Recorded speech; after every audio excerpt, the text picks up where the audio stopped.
I don't know about you, but when it's 85, 90 degrees or even hotter outside, I don't feel like cooking or baking in my kitchen. We don't have a very well insulated kitchen and it gets pretty toasty in here.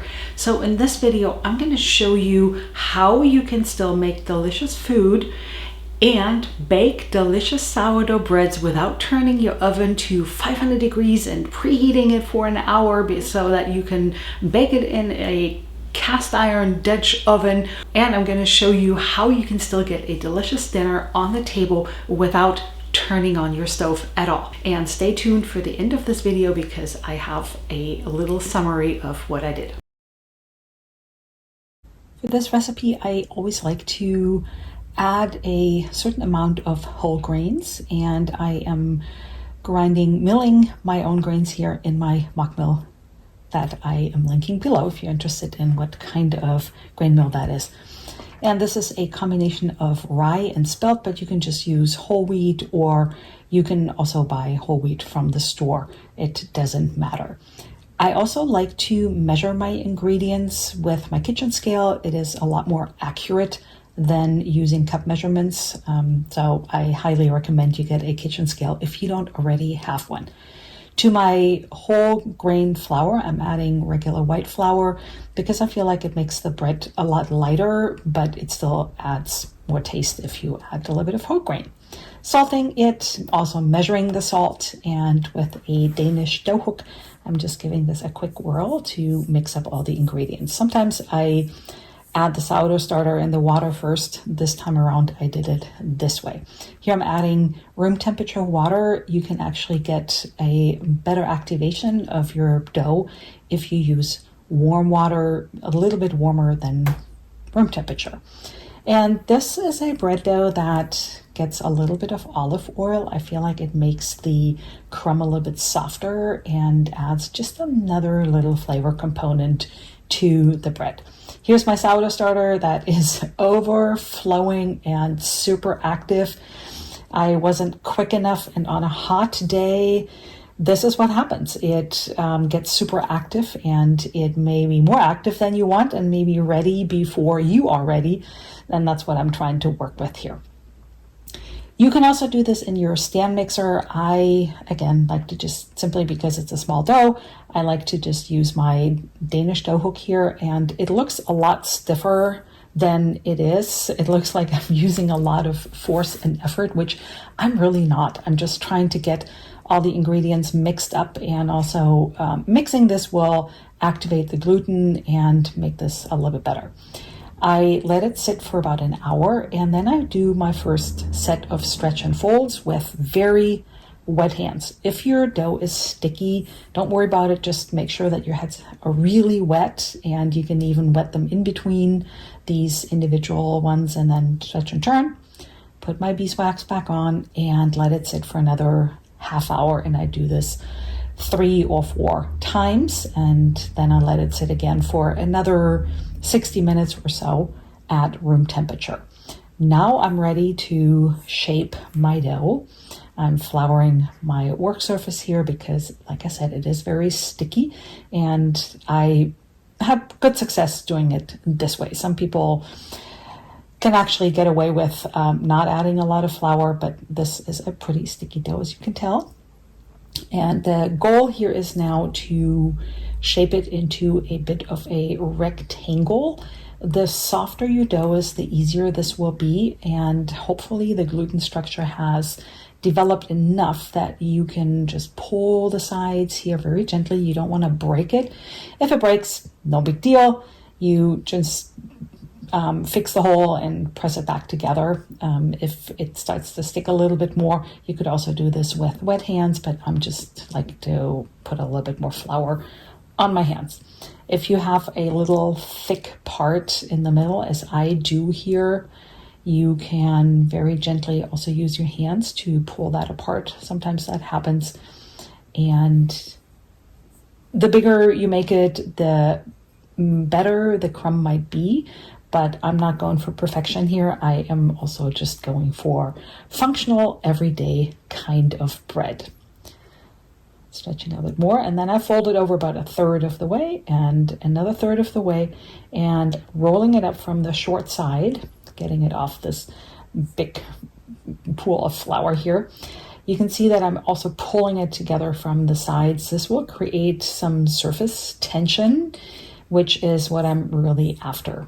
And again, and then I have my nice round dough ball that I'm just going to do a little bit more of these movements, pulling it towards me as I'm gently turning it a little bit every time to create even more surface tension.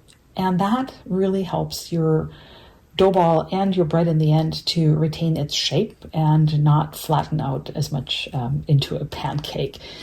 Flouring the surface a little bit because I want to put it in my proofing basket. I'm not going to use a liner because now I want those nice the pattern of the proofing basket on the outside of my bread, and put that seam side up. You can pinch it together a little bit. Sometimes I do just a half job. Beeswax wrap goes back on, and then I will let it cold ferment in the refrigerator easily for 8 hours, sometimes 12 hours, and I've even had it in there for 2 days. Here's my air fryer. Thank you so much for Cosori for supplying this Turbo Blaze 6-quart air fryer. I have loved using it so much. There's a link in the description box below, and I am preheating it. As you can see, I have it outside because it is so hot in my kitchen that I don't even want the heat that is still coming out from the air fryer on the side, actually on the back side, to be in my kitchen, and I'm just doing this outside. I have a little cake pan. This is 7 or 8 inches, both work, and I'm gonna gently put the bread dough in there. And then I want to score the top. I have found that with doing this in the air fryer, it doesn't really matter so much. The scoring, it helps a little bit, but it's not like you're doing it in your regular oven in a Dutch oven. And then I'm going to add a little bit of water to the bottom of the air fryer. And I don't know what happened, but this was a hot day. Maybe my brain was too hot. I did not record the part where I put the bread into the air fryer. In the meantime, I was trying to cut up some vegetables. I have some root celery and some sweet potato. I'm going to show you that just in a moment, so stick around. But now I have baked it on the first side. You can see it here. And I'm just going to flip it. And I have some parchment paper on the bottom of my cake pan.